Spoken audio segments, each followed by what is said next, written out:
Incwadi yamakhosi esibili sahluko sesine livesi lika 18 kuya ku 22. Emakhosi esibili chapter 4 verses 18 to 22. Lo mntwana wakhula kwathi ngalelinye lilanga waphuma waya kuyise labe nebavuni ensimini. Lo mfana wakhala kuyise wathi ngafa inhloko. Uyise wathuma sisebenzi wathi mthathe ummikise kunina. Sathi lesisebenzi kube simethwale safike samnika unina.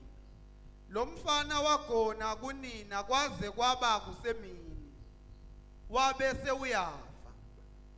Unina wenyuka naye wafike wambeka etikwembhedze wemuntu waNkulunkulu.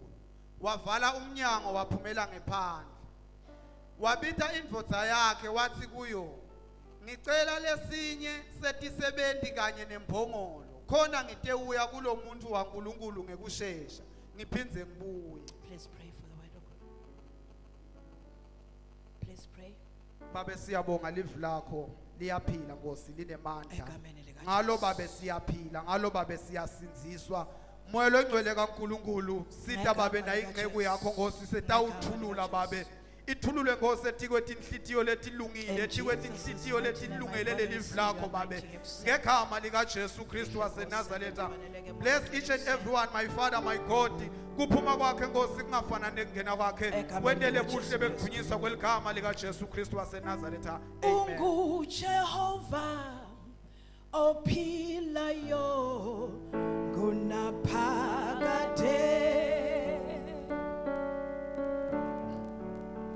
UnguJehova ophilayo kunaphakade.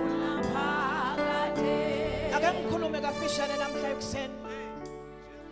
Sale uyiyekela lento. Inike uNkulunkulu sala yethwala. That heavy load on your shoulders. Hey. Sale uyiyekela. Let go of whatever it is.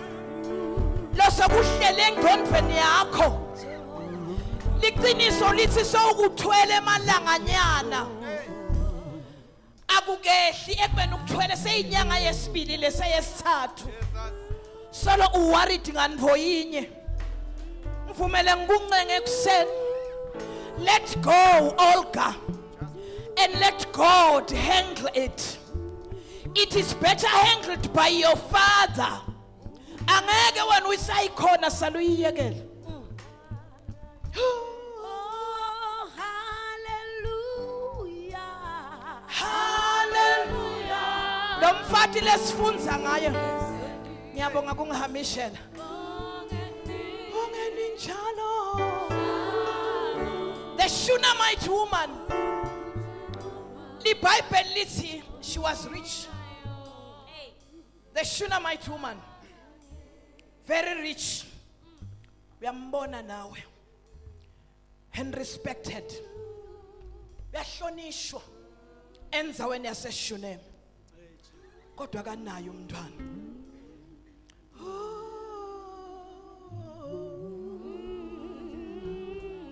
Are you even here? Rich, yes. Respected, yes. But akana mntwana.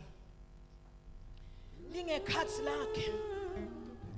Ngalelinye ilanga ubona Elisha uhamba lapha umuntu waNkulunkulu.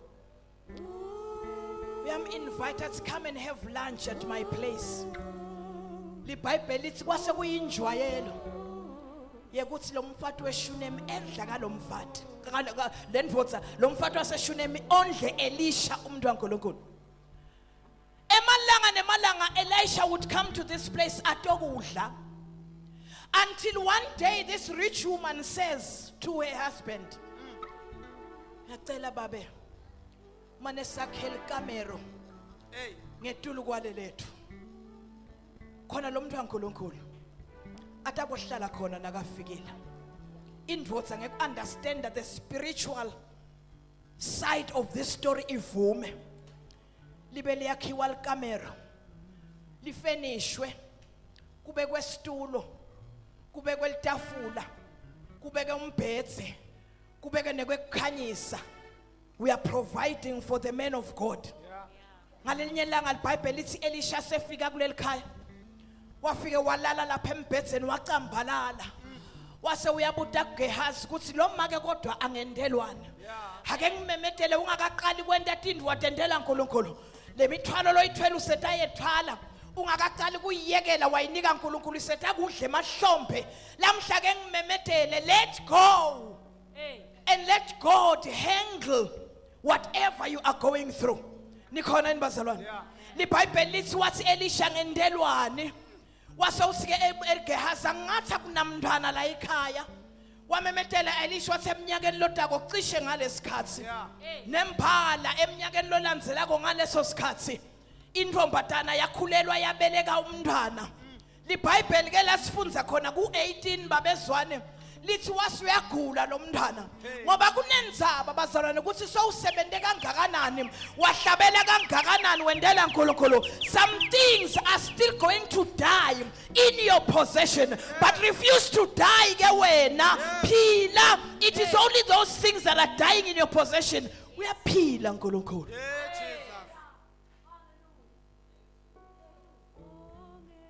iBhayibheli lithi umfana wathi ngafa inhloko asensimini neyise wamthatha uyise wathi mnikeni unina ngoba njengemantombazana make dlomo make magagula kunetindvo letitawuthi nathi qaka abayeni bethu letawuthi naliqaka live tibuyiswe kithi tito resurrectwa kithi.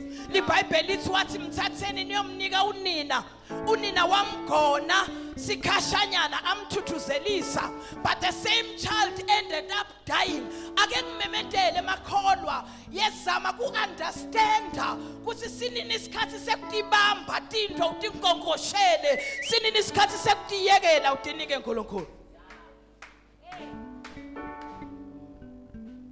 Emakholwa lata ukhonza babedube ngemakholwa lane understanding kuthi ngikonkoshela nini ngekukhona kwami ngiyekela nini nginike uNkulunkulu. Cela kumemetela namhla ekuseni let go and let God handle it for you.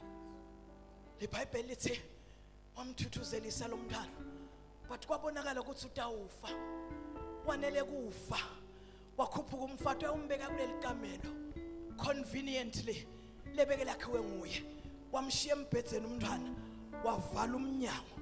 Nakanye lasiva ukuthi wahlaba inyanza leyo khona nakanye lasiva khona ukuthi wakhala wamemeda khona nakanye lasimuva shayela umfundisi wakhe khona but simvu yavala emnyango uthi ngiceleleni kubabe indvo lengahamba ngayo ngiyofuna umuntu waNkulunkulu.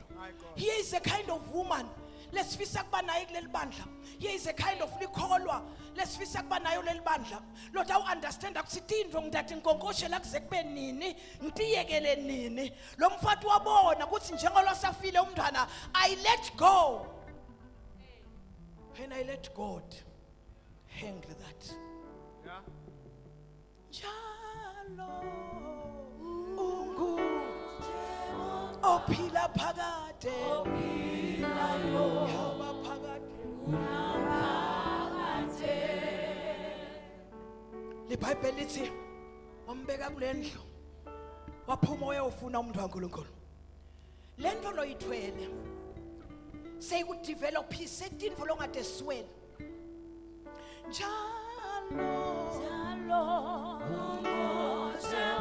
lokwethwala babamagagula umthwalo longasazi ngawe uyawethwala sigcina sigula lengekhathi sithwele indvo lengakafanele ngaseyithwala. Ake ngikuncenga namhla ekuseni usakhuphuka sitawuthandaza yekela sale sewuyiyekela lento let your father handle it. iBhayibheli lithi wahamba umfati uthe sisebentini sakhe hamba ungaqala uhambe kancane kungakashomeni yabe kuyagijinywa kujakwe kumuntu waNkulunkulu kujakwe kuElisha.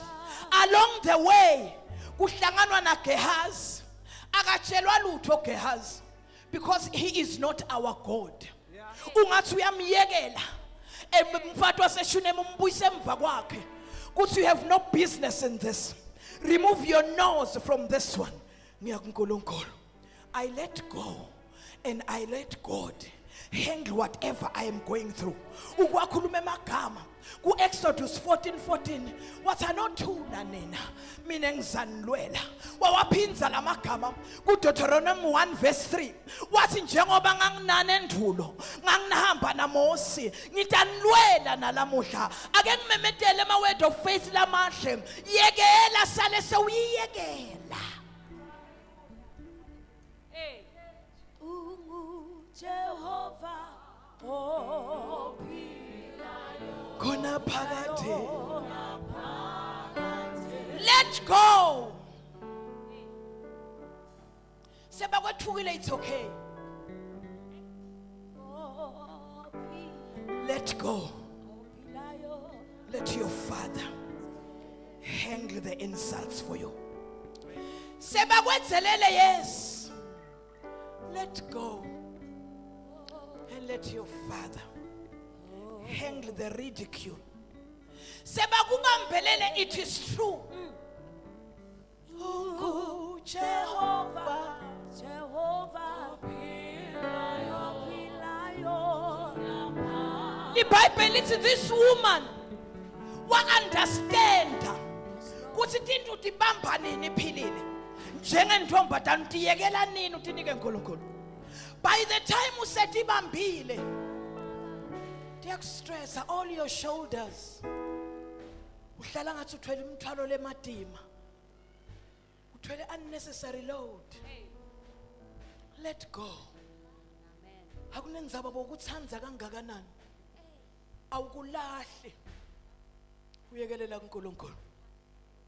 It's your business, it's not doing well. Ake uyekele. Uthi Nkosi senginikela kuwe konke. Angikwati bofunani kwangendeki.